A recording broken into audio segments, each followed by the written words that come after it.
The Chevrons will take on South Africa in a 4-day warm-up match scheduled to start on Tuesday, 3 June at Arundel Castle Cricket Ground in Sussex, England, as both teams continue to their red ball preparations ahead of crucial assignments.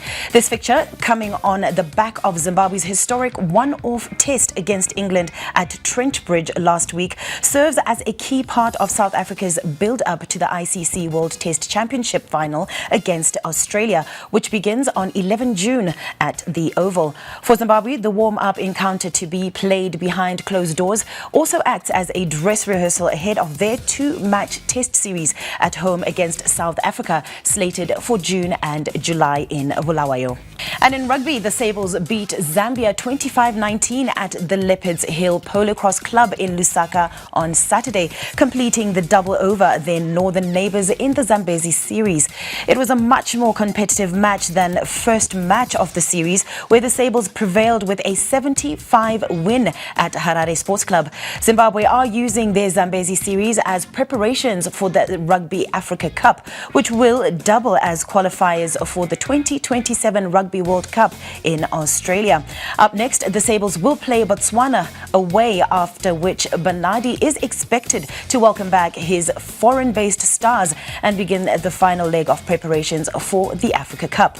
The winner of next month's Africa Cup will automatically book their ticket to the 2027 Rugby World Cup. Dynamos and Highlanders played out a goalless draw at Rufaro on Sunday as the curtain came down on match day 14 in the Castle Lager Premier Soccer League yesterday. The result kept Dynamos in the relegation zone in 16th place, while Bosso are floating in mid-table in 9th. Dynamos coach Sol Chaminuka welcomed the point as a small step in the right direction and asked supporters to stay patient and trust the process.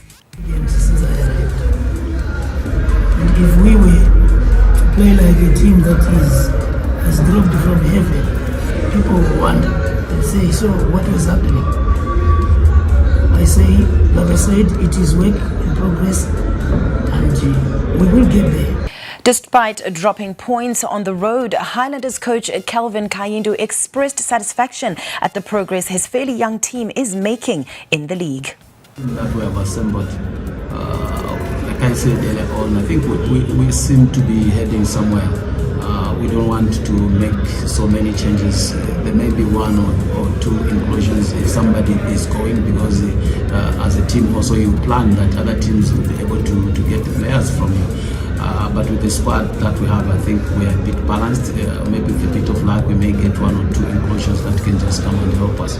We headed over to Ngoni Stadium, where Moors stretched their lead at the top of the Castle Lager Premier Soccer League, courtesy of a 1-0 win over rivals Scotland in Norton on Saturday. Billy Veremu was on target with his 9th goal of the season as the punters moved 4 points clear of second-placed Simba Bora. Moors coach Lloyd Mutasa hailed his team's united front against a star-studded unit and likened the blockbuster clash to an El Clasico. As I said, it's like a Real Madrid versus Barcelona, and at the end of the day, I'm happy Barcelona triumphed. And I think we told these guys that we know our strength. Let's play to our strength.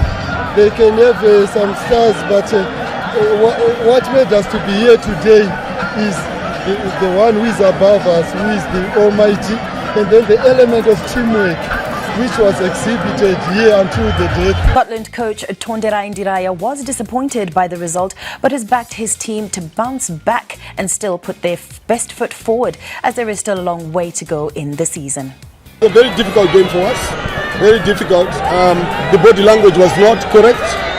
I'm very disappointed by the way the commitment was not there, if you ask me. I don't know what was with the boys, but the commitment really is not. We were not ourselves today. So from that end, I'm very disappointed. But credit to Moors, they played well. Triangle eased their worries with a hard-fought goalless draw against Chicken Inn at Luveve Stadium. The match was Chicken Inn's 3rd successive game without a win, leaving coach Joey Antipas to hint at attacking reinforcements in the transfer window.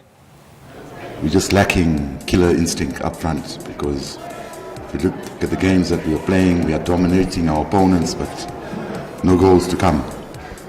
So we have to do something in the window, but you know, in the window it's difficult to bring in quality players, so we'll have to see what we can do. As you're talking about the last 15 minutes, we put them under severe pressure. I'll say that the quality was not there, because at times you need some quality to finish off opponents who are stubborn as time. We're still talking to 1 or 2 players.